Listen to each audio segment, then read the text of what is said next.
오늘은 바나바라는 인물의 믿음에 대해서 살펴보려고 합니다. 특별히 바나바의 믿음은 어떤 모습으로 사람들에게 보여졌는지, 그리고 그의 믿음이 다른 사람들에게 어떻게 선한 영향을 끼쳤는지, 그 관점으로 바나바의 믿음을 살펴보겠습니다. 바나바가 믿음으로 분명히 살았는데 그가 다른 사람에게 보여줬던 첫 번째 믿음은요, 착하게 살았다는 것입니다. 착하게 살았어요. 오늘 우리가 읽은 본문을 쉬운 말 성경으로 다시 한번 읽어보겠습니다. 바나바는 착한 사람이요 또한 성령과 믿음이 충만한 사람이었으므로 많은 이들이 바나바를 통해 주님께로 나오게 되었다. 사람들이 교회에 나오게 된 이유 중에 하나가 바나바 때문이라는 거예요. 근데 그 바나바가 어떤 삶을 살았냐면 착하게 살았고요, 성령과 믿음이 충만한 모습으로 살았습니다. 착하다라는 것은 사람과의 관계에서 평가되는 표현이죠. 성령과 믿음이 충만했다라는 것은 하나님과의 관계 속에서 표현되는 말이죠. 그러면 예를 들면은 만약에 바나바가 신앙생활만 잘했어요. 거룩했어요. 경건했어요. 그런데 사람들에게는 착하지 않고 인색하게 대하고 험악하게 대하고 그냥 사람들에게는 착하게 대하지 않고 살았다고 한다면 사람들이 바나바의 모습을 보고 또 그를 통해서 교회에 나올 수 있었을까요? 그렇지 않았을 거예요. 바나바는 분명히 믿음이 좋은 사람이었는데 사람들에게 선하게 대해 주었기 때문에, 사람들이 그를 인정해 주었기 때문에 그를 통해서 교회에 나갈 수 있는 기회를 맞이할 수 있게 되었던 것이죠. 실제로 착하게 살았다는 것, 교회 다니지 않는, 예수를 믿지 않는 사람들에게 인정받았다라는 것이 교회 부흥의 중요한 요소가 되었다는 사실이요, 예루살렘 교회에서 우리가 확인할 수가 있습니다. 사도행전 2장 44절부터 제가 읽어드릴게요. 믿는 사람들은 함께 모여 살면서 모든 것을 공동으로 소유하였고 또한 재산과 물건을 팔아서 필요한 사람들에게 나누어 주었다. 그리고 날마다 성전에 모여 함께 예배를 드리고 집집마다 번갈아가며 모이는 가운데 기쁨과 감사함에 넘쳐 음식을 나누면서 하나님을 찬양했다. 그래서 이를 본 사람들은 믿는 사람들을 칭찬하였다. 주께서는 날마다 구원받는 사람들의 숫자를 더하여 주셨다. 여기 보면요, 교인들끼리 잘 모인 것 같아요. 열심히 모여서 먹고 교제하고 말씀 공부하고. 근데 놀라운 것은요, 이를 본 사람들, 믿지 않는 사람들이에요. 그들을 칭찬했다는 거예요. 그러니까 교회 다니는 사람들이 자기들끼리 먹고 마시고 모이고 이것만 하지 않았다라는 것을 우리가 이 표현을 통해서 확인할 수 있습니다. 왜냐하면 그 뒤에 보면 주께서 날마다 구원받는 사람들의 숫자를 더하여 주셨다는 것으로 우리가 알 수 있어요. 교인들이요, 그때만 해도 교회 다니지 않는 사람들에게 인정을 받았어요. 칭찬을 들었어요. 어떻게 했을까요? 이웃들에게 선한 모습을 보여주었습니다. 그래서 그들이 교회 나가는 것이 어색하거나 힘들거나 억지로 부담스럽게 나가지 않을 수 있었다라는 것이에요. 예수님도 제자들에게 착하게 살아라 라는 말씀하셨어요. 마태복음 5장 16절, 이와 같이 너희 빛을 사람들에게 비춰라. 그래서 사람들이 너희의 선한 행동을 보고 하늘에 계신 너희 아버지께 영광을 돌리게 하여라. 왜 예수 믿는 사람들이 선하게 살아야 될까요? 착하게 살아야 될까요? 조금 양보하고 조금 더 착하게 선하게 그렇게 살아야 될까요? 천국 가기 위해서가 아니라, 구원받기 위해서가 아니라 이미 구원받았기 때문에 우리가 선하게 삶으로 하나님께 영광을 돌려드리고, 우리가 선하게 살아갈 때 세상 사람들이 우리의 모습을 보고 그리스도인이 되고 싶어자 하는 영적인 갈등을 느낄 수 있기 때문이에요. 그래서 내가 비록 이렇게 길거리에 나가서 사람들에게 예수 믿으세요. 예수님이 이런 분입니다. 하나님을 믿으셔야 돼요. 이런 전도를, 구체적인 전도를 하지 않더라도 내가 살아가고 있는 삶의 현장에서 이웃들에게 선하게 살면 그것이 바로 그들을 주님께로 인도할 수 있는 전도의 또 다른 모습이라는 거예요. 우리가 바나바의 믿음을 통해서 적용하고 본받을 수 있는 게 바로 이것이에요. 바나바는 굳이 가서 전도하지 않았더라도 선하게 살고 믿음으로 살았더니 사람들이 그를 통해서 주님께로 아주 많이 왔다라는 것이에요. 믿음으로 살기 원한다면요, 우리도 선하게 살면 되는 거예요. 두 번째, 바나바가 믿음으로 사는 것은 사람들을 위로하면서 살았습니다. 쉬운 말 성경으로 사도행전 4장 36절 37절을 읽겠습니다. 당시 키프로스 섬 출신으로 레위 지파에 속하는 요셉이라는 사람이 있었고 사도들은 그를 바나바라고 불렀는데 바나바는 위로의 아들이란 뜻이다. 그 사람이 자기 소유의 밭을 팔아서 그 마련한 돈을 가져다가 필요한 사람들에게 나누어 주라고 사도들의 발 앞에 내놓았다.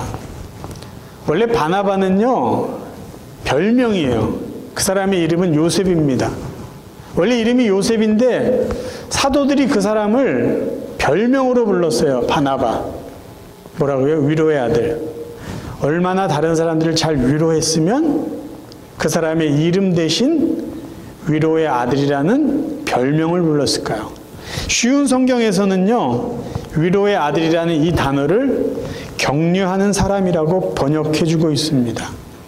쉬운 성경으로 다시 한번 읽어드릴게요. 믿는 사람 중에 요셉이라는 사람이 있었습니다. 사도들은 그 사람을 바나바라고 불렀습니다. 바나바란 이름의 뜻은 격려하는 사람입니다.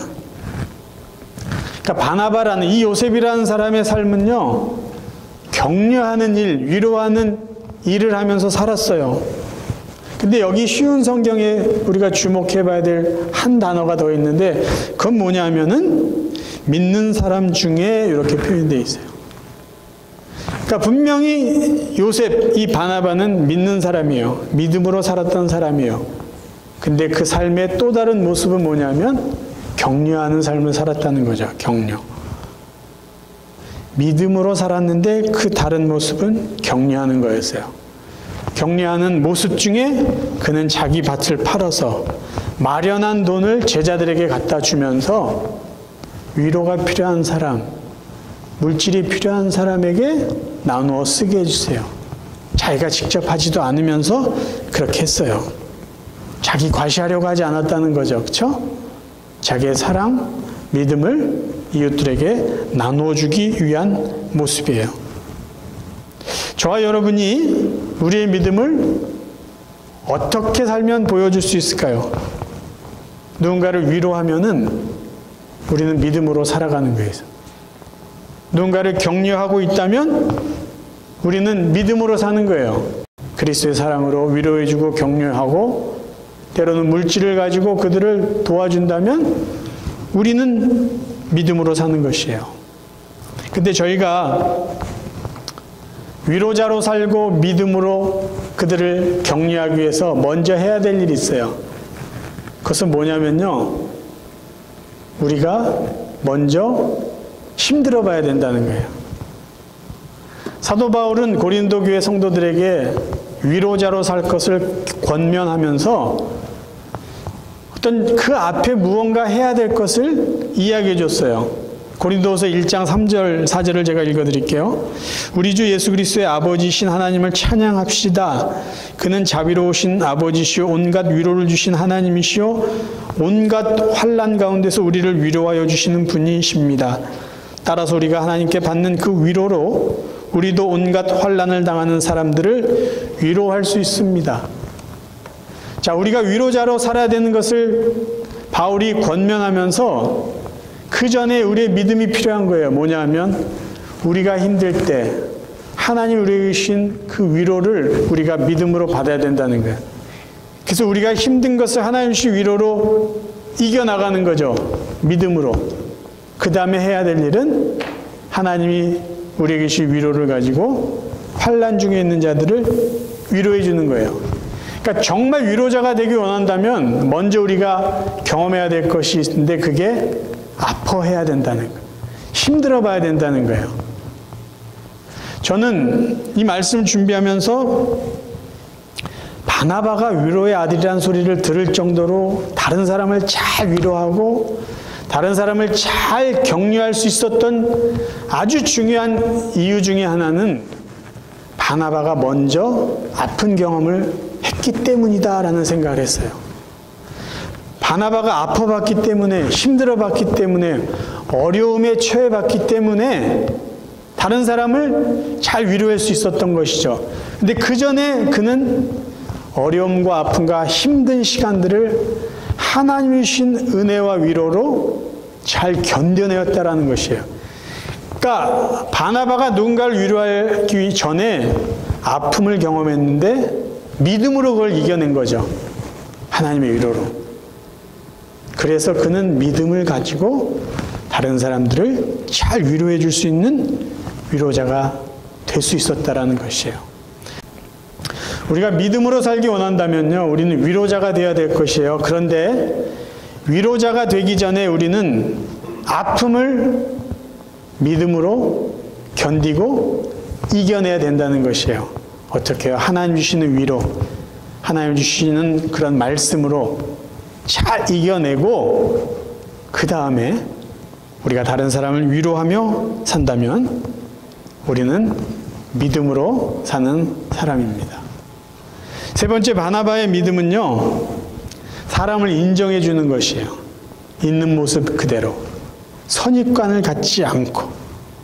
바나바가 했던 일 중에 아주 위대한 일 중에 하나는요, 사도 바울을 복음의 전도자로 살아갈 수 있도록 그의 길을, 선교사의 길, 전도자의 길을 열어준 일입니다.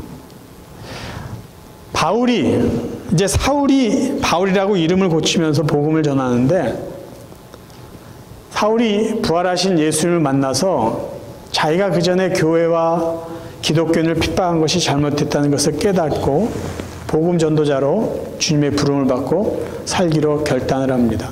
그런데 문제가 있어요. 제자들이 자기를 만나주려고 하지 않아요. 만나주려고 하지 않아요. 왜 사울이 예수님의 제자들을 만나려고 했을까요? 중요합니다. 예수님의 제자를 만나야지 자기가 주님을 만나고 이제 전도자로 살아가는 것이 전통 유대인 지도자들로 하여금 인정을 받는 거 아니에요. 그런 준비 과정 없이 정말 뜨거운 마음 하나 갖고 복음을 전하러 다녔다고 합시다. 충분히 오해의 소지가 있어요. 예수님의 제자들이 만약에 인정을 하지 않으면 이단이 될 수도 있어요. 효과적으로 복음을 전할 수 없어요. 유대 지도자들이 인정을 안 하면은요, 어떻게 보면 바울의 전도가 헛수고가 될지도 몰라요. 그래서 이 사울은 정말 예수님의 제자들을 먼저 만나서 그들과 교제하면서 자기의 개종한 것, 헌신한 것을 공식적으로 인정받고 싶었습니다. 근데 분위기는 그렇지 않았어요. 벽이 너무 높았어요. 그 상황을 사도행전 9장을 통해서 한번 확인해 보겠습니다.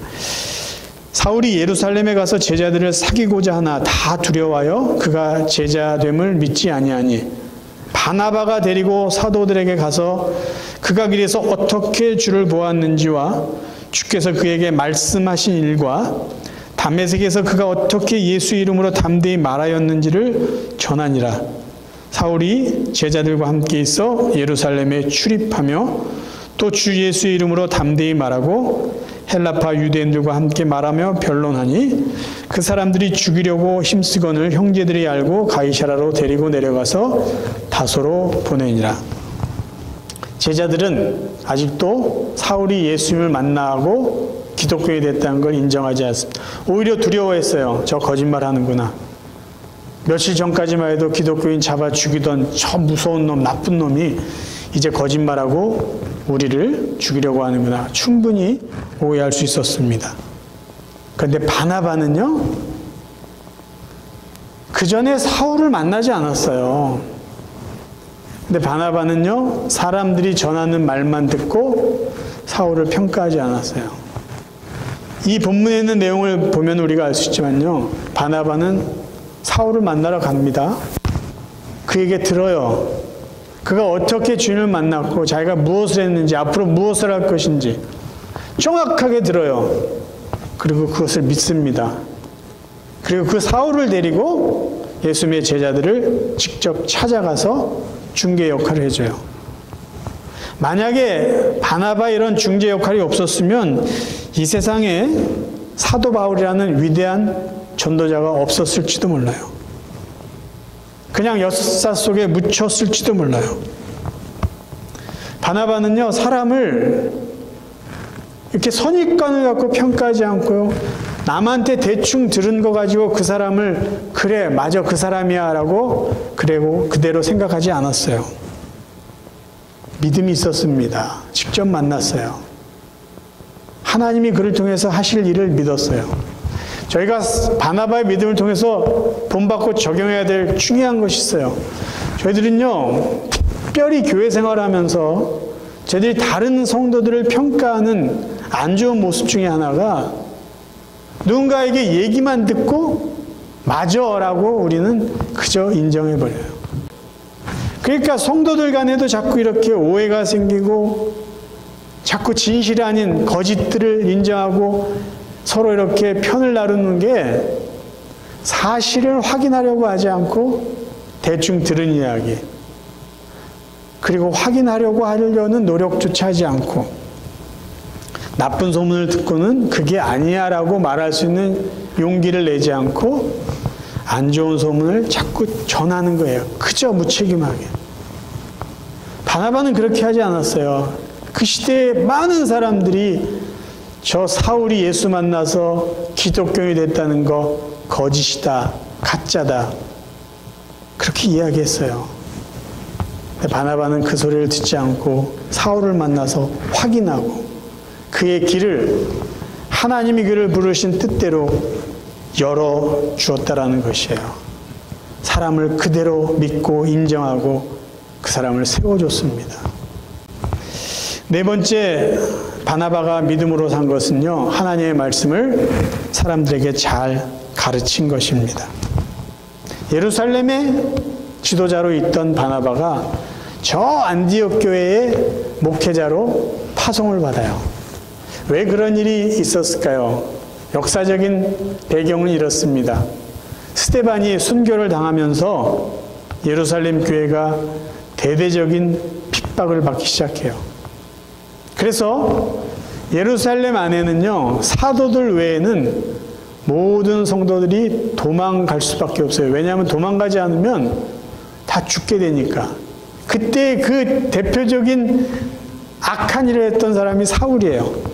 자, 사도행전 8장 1절을 읽어드릴게요. 사울은 그가 죽임당함을 마땅히 여기더라. 여기 그는 스데반입니다. 그날에 예루살렘에 있는 교회에 큰 박해가 있어 사도 외에는 다 유대와 사마리아 모든 땅으로 흩어지니라. 할 수 없이 피난을 간 그 사람들이 예루살렘만 머물지 않고 이제 유대와 사마리아 땅, 그리고 이스라엘을 벗어난 이방 사람들이 사는, 헬라 사람들이 사는 곳에 피난을 가서 복음을 전해요. 근데 참이 아이러니한 게 이스라엘을 벗어나서도 이 교인들이 유대인들에게만 자꾸 복음을 전해요.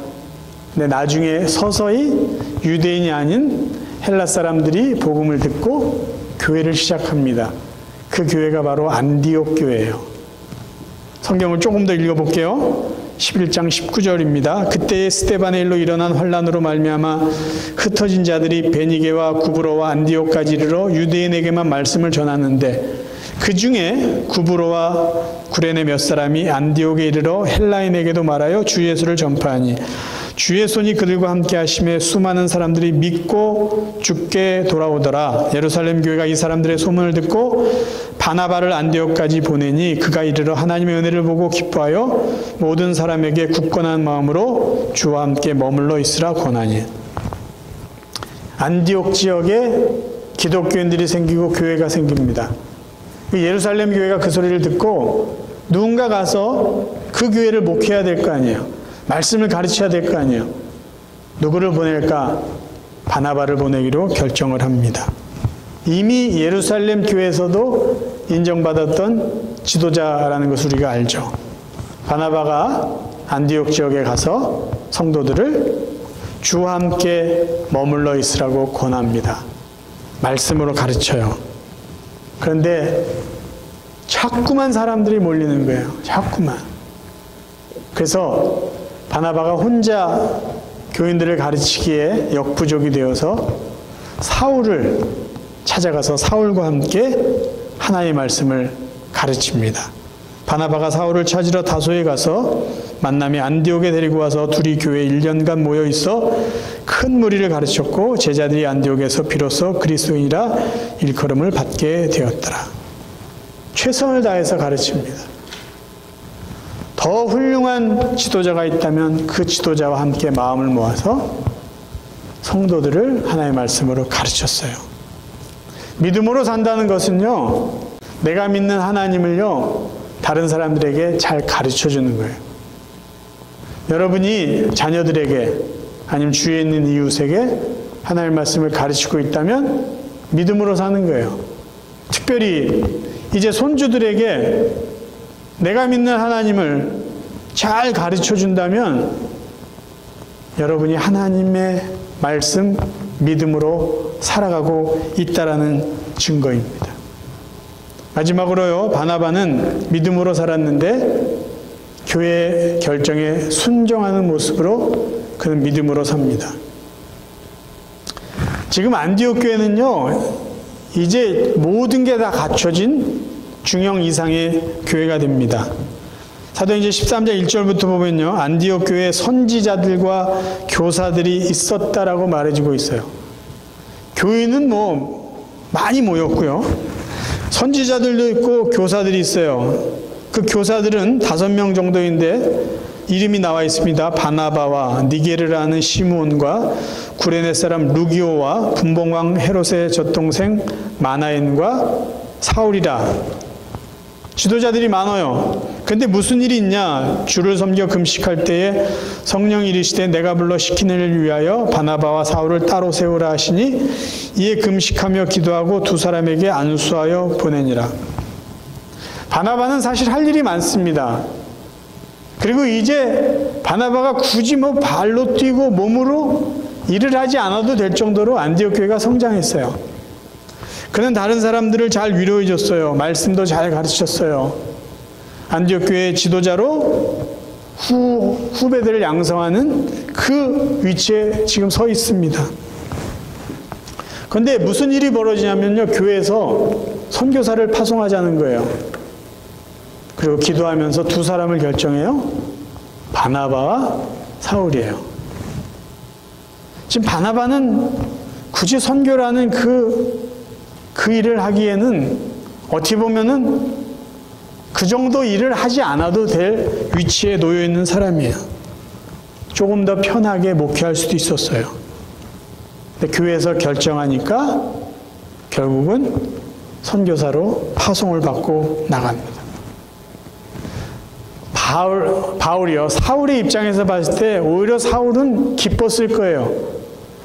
왜냐하면 하나님이, 그러니까 부활하신 주님이 자기를 만났을 때 너는 이방 사람들 위해서 내가 선교사로 보내겠다고 말씀하셨어요. 그러니까 사울의 입장에서는 교회에서 자기를 선교사로 파송한다고 했을 때 기뻤을 거예요. 하나님의 뜻이 이루어졌다고 말했을 거예요.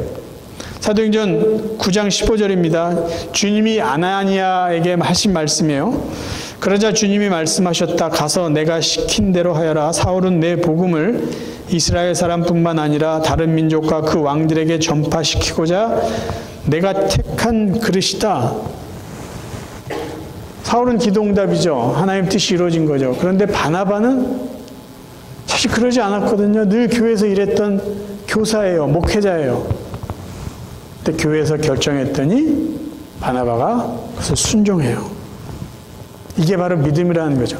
교회에서 기도하고 성도들이 결정한 것을 자기 생각과 다르다고 아니면 자기가 조금 그런 거는 부담스럽다고 거부하는 것이 아니라 순종해요. 교회 결정을 따릅니다. 이게 바나바의 믿음이에요. 사랑하는 성도 여러분, 저희들의 믿음은요, 누군가에게 보여지게 돼 있어요. 내가 믿는 하나님, 하나님은 나의 창조자이십니다. 하나님은 나의 구원자이십니다. 하나님은 나를 사랑하는 분입니다라고 믿는다면요, 그 믿음이 누군가에게 반드시 보여지게 돼 있어요. 예수는 나의 주님이십니다. 이 믿음의 고백이 있다면요, 우리의 삶에 이 믿음의 고백이 드러나게 돼 있어요. 바나바의 믿음은 어떻게 드러났냐면요, 착하게 살면서 그의 믿음이 다른 사람에게 보여졌고요. 바나바는요, 다른 사람을 열심히 위로해 주면서 그의 믿음이 보여졌어요. 바나바는 사람들을 현재 모습 그대로 보고 그를 인정해 주므로 그의 믿음이 보여졌어요. 바나바는 하나의 말씀을 최선을 다해서 누군가에게 가르치면서 그의 믿음이 보여졌고요. 바나바의 믿음은 교회 결정에 겸손하게 순종함으로 그의 믿음이 보여졌어요. 여러분의 믿음은 어떻게 보여지기를 원합니까? 어떤 모습으로 내가 믿는 하나님을, 내가 믿는 예수 그리스도를 다른 사람들에게 보여주며 살기를 원하십니까? 믿음은 보이게 되어 있어요. 믿음은 다른 사람들에게 선한 영향을 끼치게 되어 있습니다. 저와 여러분의 남은 삶이요, 우리의 믿음, 여러분의 믿음을 가지고 정말 다른 사람들에게 선한 영향력을 끼치며 살 수 있기를 바라요. 그리고 여러분의 믿음의 삶이 하나님께 영광 돌리고 하나님께 기쁨을 드릴 수 있기를 바랍니다. 그렇게 남은 삶을 믿음으로 살아가는 저와 여러분 되시기를 주님의 이름으로 축원합니다.